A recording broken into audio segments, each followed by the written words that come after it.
तो दोस्तों ये जो टाइप 2 का क्वेश्चन है इसको बहुत ध्यान से समझिएगा, नहीं तो गच्ची खा जाएंगे। ठीक है, ये गुना गुनी वाला सवाल है। ठीक है, एक धनराशि वार्षिक साधारण ब्याज की दर से प्रति वार्षिक है। ठीक है, उधार दी गई, वह 3 वर्षों में अपने की 5/4 गुनी हो गई, तो ब्याज की वार्षिक दर ज्ञात कीजिए। ठीक है, इस तरह का सवाल दिया रहेगा। यहाँ समय दिया रहेगा, यहाँ गुना गुनी दिया रहेगा, या तो यहाँ दर दिया रहेगा, यहाँ गुना गुनी दिया रहेगा। ठीक है, तो हम फार्मूला क्या लगाएंगे, आर बराबर n-1/t गुणे 100, और टी बराबर निकालेंगे तो n-1/r गुणे 100। यानी कहने का मतलब ये हुआ कि जितना गुना गुनी दिया रहेगा उसमें से एक घटा के टी का भाग के देके 100 का गुणा कर देंगे। आर टी निकालना हो तो आर का भाग देके 100 का गुणा कर लेंगे। ठीक है, तो ये हो जाएगा। ठीक है, तो यहाँ समय 3 है और n का मान कितना है, 5/4, तो हमको निकालना है दर। तो दर निकालने के लिए क्या करेंगे, गुना में से एक घटा देंगे और बटा के समय कर देंगे। ठीक है, तो आपको हल करेंगे तो 8 सही 1/3% आ जाएगा। ठीक है, अब देखिए ये एक ठो सवाल है। अब क्या होता है कि ये सवाल लगेगा उसी टाइप का, अगर झटका में पढ़ेंगे तो लगेगा कि यही लगेगा फार्मूला। कोई धन साधारण ब्याज की दर से उधार दिया गया है, 3 वर्षों में उसका साधारण ब्याज का उस धन के 3/16 के बराबर है, यदि ब्याज की दर ज्ञात कीजिए। मतलब ब्याज की दर ज्ञात कीजिए। एकदम लग रहा है कि उसी टाइप का सवाल है, लेकिन ये चीज आप झटका में देखेंगे और इसी जो है कि फार्मूले को आप लगा देंगे और आपका उत्तर नहीं आएगा। तो ये चीज कौन बताएगा, ये एक स्टूडेंट बता सकता है, ये टीचर नहीं बताएगा, क्योंकि टीचर का काम है भैया ये सवाल गुना गुनी वाला बताया, 10 ठो सवाल बता दिया, आपका भी कॉन्सेप्ट क्लियर और उसका तो कॉन्सेप्ट क्लियर है, ये है।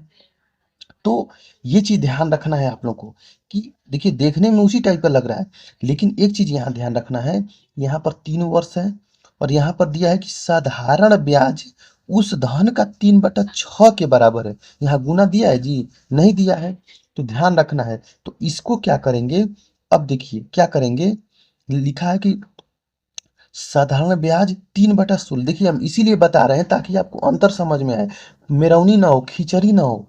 तो 3/16, तो उस धन के जिसके धन के धन से लिखा रहेगा वो हमेशा नीचे रहता है। तो धन मतलब क्या, मूलधन, और 3 क्या है, हमारा साधारण ब्याज है। यानी कि साधारण ब्याज 3 और मूलधन क्या हो गया आपका 16 हो गया। ठीक है, और सिंपली आप आर वाला फार्मूला लगा के और आप जो है कि रेट का मान निकाल लेंगे। ठीक है, उसी टाइप का ये भी क्वेश्चन है कि किसी धन का साधारण ब्याज उस धन का 4/25 हो जाता है, यदि वर्षों की दर की संख्या के बराबर हो, यानी कि दर और वर्ष दोनों बराबर हो संख्या में, तो ब्याज की दर ज्ञात कीजिए। तो कह रहा है कि उस धन का, तो धन नीचे होता है तो 25 हो जाएगा।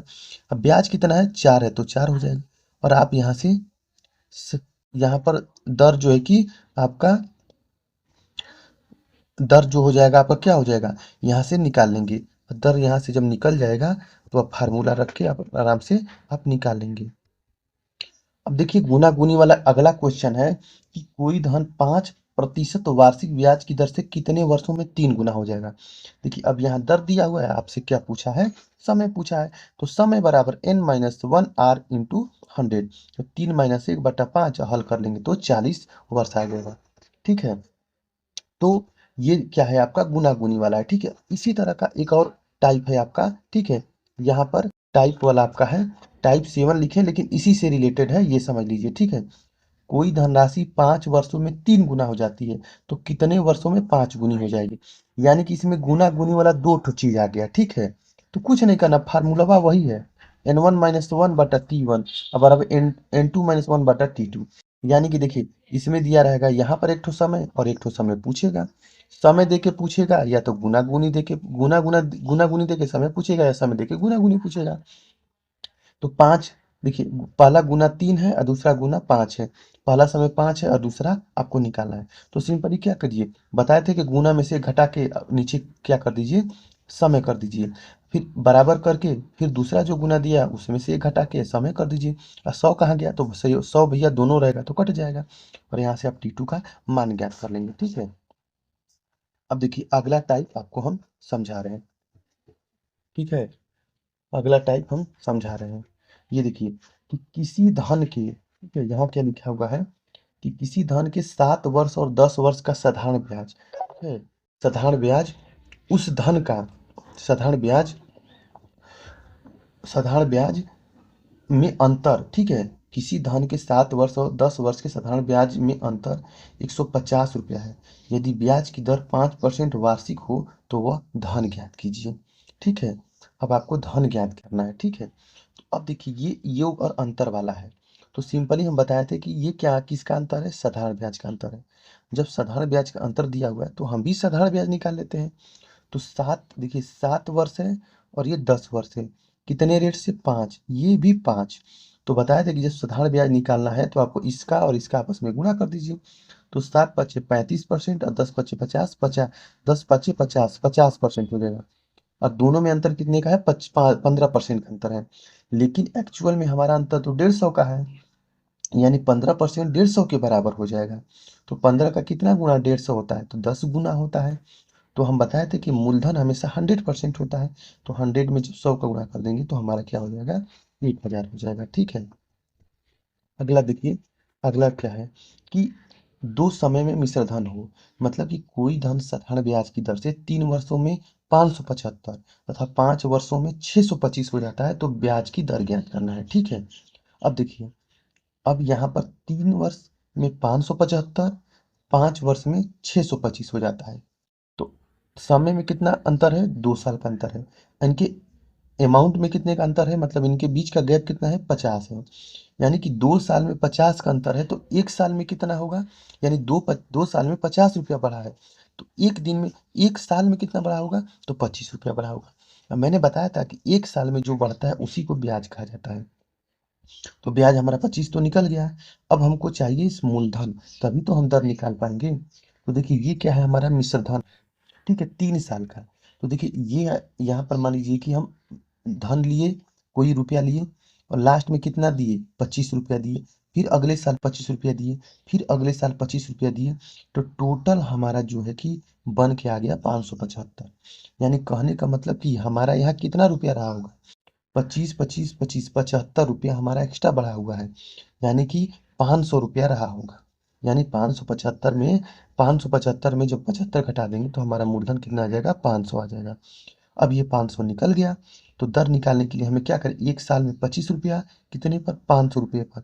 तो 100 पर तो कटा देंगे तो 5% आपका निकल के आ जाएगा। ठीक है, इसी प्रकार देखिए 7% की दर से कोई धन है, 7% की दर से दिया जा रहा है 3 वर्ष के लिए। ठीक है, और उसका जो आपका मिश्र धन है वो 1210 रुपया हो जाता है मिश्र धन।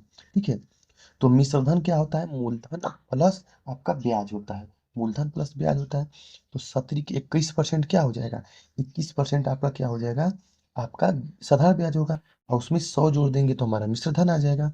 यानी 121% की वैल्यू 1210 रुपया है। यानी कि 121 का कितना गुना है, 10 गुना है। तो 100 का कितना गुना हो जाएगा, 10 गुना, तो 1000 रुपया हो जाएगा। ठीक है, अगर इसी में आपको निकालना है, समय निकालना है, तो समय निकालने के लिए सूत्र लगा दीजिए और डायरेक्ट आपका आंसर आ जाएगा। ठीक है, इस तरह निकालना है। अब देखिए एक ये टाइप क्वेश्चन है कि ब्याज की औसत दर हो, यानी कि गोपाल 5,000 रुपया वार्षिक आंशिक आंशिक रूप से 4%, 5% वार्षिक ब्याज की दरों से दो लोगों को उधार दिया। ठीक है, 2 वर्ष के बाद 4.2 वार्षिक औसत दर से प्राप्त हुआ तो 14% की दर से दिया गया धन ज्ञात कीजिए। ठीक है, अगर बेसिक से फार्मूला से लगाएंगे तो बहुत लंबा जाएगा। ठीक है, ये 5,000 रुपया है, पहला भाग दूसरा भाग, पहला भाग 4% और दूसरा 5%। और दोनों का जो औसत है वो कितना है, 4.2 है। इस तरह आप लिख लेंगे और तिरछा तिरछी इसमें माइनस करेंगे तो ये हो जाएगा 0.8, ये हो जाएगा 0.2। इनका निकाल लेंगे रेशियो। तो 2 1 कम 2, 2 चौके 8। ये जो रेशियो आता है हमेशा किसका आता है, मूलधन का आता है। यानी इसमें 4 रुपया मिल रहा है, इसमें 1 रुपया मिल रहा है। पहले भाग पर 4 रुपया, दूसरे भाग पर 1 रुपया मिल रहा है। ठीक है, तो टोटल कितना है, 5 रुपया है। यानी 5 रुपया नहीं है, इसमें तो क्वेश्चन में दिया है 5,000, यानी 5 की वैल्यू 5,000 के बराबर है। तो यानी 5 का कितना गुना है, 1,000 गुना है। यानी कि 1 की वैल्यू कितनी हो जाएगी, 1,000 हो जाएगी। तो 4 की वैल्यू 4,000 हो जाएगी। यानी 4% पर 4,000 और 5% पर आपका 1,000 दिया गया है। ठीक है, तो दोस्तों आइए देख लेते हैं अगले टाइप का क्वेश्चन।